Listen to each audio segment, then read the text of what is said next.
ఇస్రో ఒక అద్భుతమైనటువంటి విజయాన్ని సాధించింది. భారత అంతరిక్ష సంస్థగా ప్రపంచవ్యాప్తంగా పేరు సాధించినటువంటి ఇస్రో ఒకేసారి 2 శాటిలైట్లని కక్షలో ప్రవేశపెట్టి వాటి ద్వారా ఈ దేశంలోనే కాదు ప్రపంచంలో 4వ దేశంగా నిలబడింది. ఈ దేశం అమెరికా, రష్యా, చైనా తర్వాత కేవలం భారతదేశం మాత్రమే ఈ తరహా ఎక్స్పెరిమెంట్ చేసి సక్సెస్ సాధించింది. అయితే ఇస్రో సాధించినటువంటి విజయానికి ఆంధ్రప్రదేశ్కి ఒక బంపర్ ఆఫర్ వచ్చింది.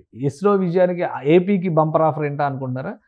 వాస్తవానికి సతీష్ ధవన్ స్పేస్ స్టేషన్ అంటే ఇస్రో ఉన్నటువంటి శ్రీహరికోటలో 2 లాంచ్ ప్యాడ్లు మాత్రమే ఉన్నాయి. ఇక 3వ లాంచ్ ప్యాడ్కి సంబంధించి కేంద్ర ప్రభుత్వం క్యాబినెట్లో ఒక కీలకమైనటువంటి నిర్ణయం తీసుకుంది. రాబోయేటువంటి రోజుల్లో 3వ లాంచ్ ప్యాడ్ డెవలప్మెంట్కి కూడా ఇస్రోకి శాంక్షన్ చేస్తూ నిధులు ఇవ్వాలనేటువంటి నిర్ణయానికి ప్రధానమంత్రి నరేంద్ర మోడీ ఆధ్వర్యంలోని క్యాబినెట్ నిర్ణయాన్ని తీసుకుంది. ఈరోజే ఈ డాకింగ్ ఆఫ్ 2 శాటిలైట్స్ ఒకేసారి జరగడం అనేది ఒక సక్సెస్ఫుల్ రిమార్క్గా అందరూ కూడా ప్రశంసలు అందుకుంటున్నటువంటి పరిస్థితి ఉంది. ప్రశంసలు అందుకుంటున్నటువంటి సందర్భంలోనే ఒక గిఫ్ట్ ఇస్తున్నట్టుగా కేంద్ర క్యాబినెట్ ఈరోజే సమావేశమైంది. ఆ క్యాబినెట్లో నిర్ణయం తీసుకున్నారు.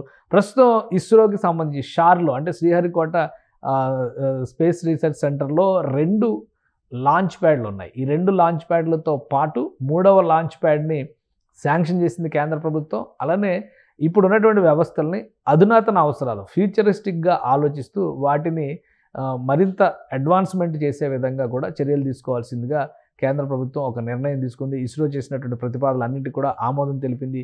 ఈ శాటిలైట్స్ డ్యూయల్ శాటిలైట్ సక్సెస్తో పాటు స్పాడెక్స్ సక్సెస్తో పాటు ఇస్రోకి ఇది ఒక గ్రాండ్ సక్సెస్ కింద మనం చూడాల్సి ఉంటుంది. ఆంధ్రప్రదేశ్కి ఇది ఏ విధంగా వరం అవుతుందంటే ఇది ఆంధ్రప్రదేశ్ రాష్ట్రంలో ఉన్నటువంటి శ్రీహరికోటలో ఉన్న ఈ రీసెర్చ్ సెంటర్ వలన అక్కడ మరింత యాక్టివిటీ జరుగుతుంది. ప్రధానమంత్రి ఇచ్చినటువంటి ఈ 3rd లాంచ్ ప్యాడ్ ఆఫర్ను ఒకసారి మనం చూద్దాం.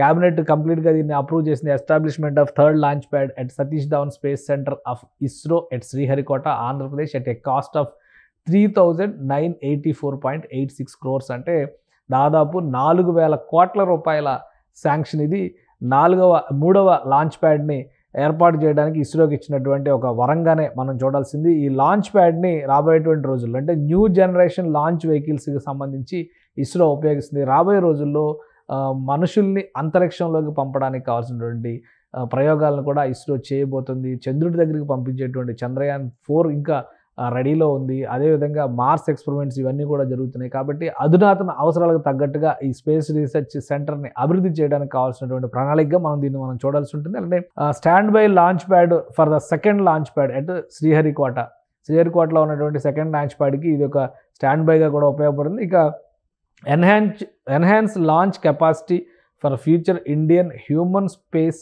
ఫ్లైట్ మిషన్స్ అంటే మానవ రోదసి యానానికి సంబంధించి కూడా మనుషుల్ని రోదసిలోకి పంపేటువంటి ప్రయోగాలకు కూడా కేంద్ర ప్రభుత్వం గతంలోనే ప్రణాళికలను సిద్ధం చేసింది. కాబట్టి దానికి తగ్గట్టుగా అధునాతన అవసరాలకు తగ్గట్టుగా ఈ 3వ లాంచ్ ప్యాడ్ని ఉన్నటువంటి వ్యవస్థల్ని అప్గ్రేడ్ చేయాలనేటువంటి వరాన్ని కేంద్ర ప్రభుత్వం ఇచ్చింది. దాదాపుగా 3,984 కోట్ల రూపాయలు అంటే దాదాపుగా 4,000 కోట్ల రూపాయల ప్రాజెక్ట్ ఇది కాబోతుంది. అలానే 4 ఏళ్లలో ఈ ఎస్టాబ్లిష్మెంట్స్ అన్ని పూర్తి చేయాల్సిందిగా ఒక డెడ్ లైన్ కూడా కేంద్ర ప్రభుత్వం విధించింది.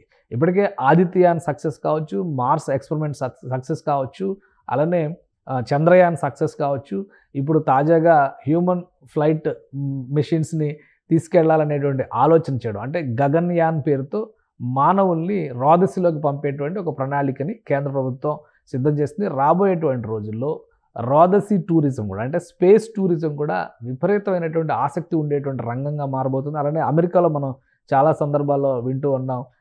స్పేస్ ఎక్స్ అనేటువంటి సంస్థ ద్వారా ఎలాన్ మస్క్ చేస్తున్నటువంటి ప్రకటనలు ఫ్యూచర్ మొత్తం స్పేస్ చుట్టూ తిరిగేటువంటి అవకాశాలు, అంతరిక్షయానం అనేది అత్యంత సులువైనటువంటి వ్యవహారంగా మారాల్సిన అవసరం ఉంటుంది. కాబట్టి ఈ మారుతున్న టెక్నాలజికల్ బేసిస్కి అర్థం చెప్పే విధంగా కేంద్ర ప్రభుత్వం ఒక కీలకమైన నిర్ణయం తీసుకుంది. ఒక రకంగా శాస్త్రవేత్తలకి ఇది పూర్తి స్థాయి స్వేచ్ఛ ఇచ్చినట్లు భారతదేశం రోదసి రంగానికి సంబంధించి నాసా తర్వాత ఇస్రో ఆ లెవెల్ సక్సెస్ని ఎంజాయ్ చేస్తున్నటువంటి సంస్థ. కాబట్టి అక్కడ శాస్త్రవేత్తలను ప్రోత్సహించేటువంటి ఉద్దేశంతోనే 3వ లాంచ్ ప్యాడ్కి సంబంధించినటువంటి ఫైల్ని క్లియర్ చేసింది కేంద్ర క్యాబినెట్. ఇక ఇది అమల్లోకి వస్తే 4 సంవత్సరాల్లో కొత్త లాంచ్ ప్యాడ్ని అధునాతన టెక్నాలజీతో మనం చూసే అవకాశం ఉంటుంది. గగనయానికి సంబంధించి కూడా 2027-28లో కొన్ని ఎక్స్పెరిమెంట్స్ చేయాలని చెప్పని కేంద్ర ప్రభుత్వం భావిస్తుంది. దానికి తగ్గట్టుగా స్పేస్ షిప్లను కూడా తయారు చేసేటువంటి ప్రయత్నాలు జరుగుతున్నాయి.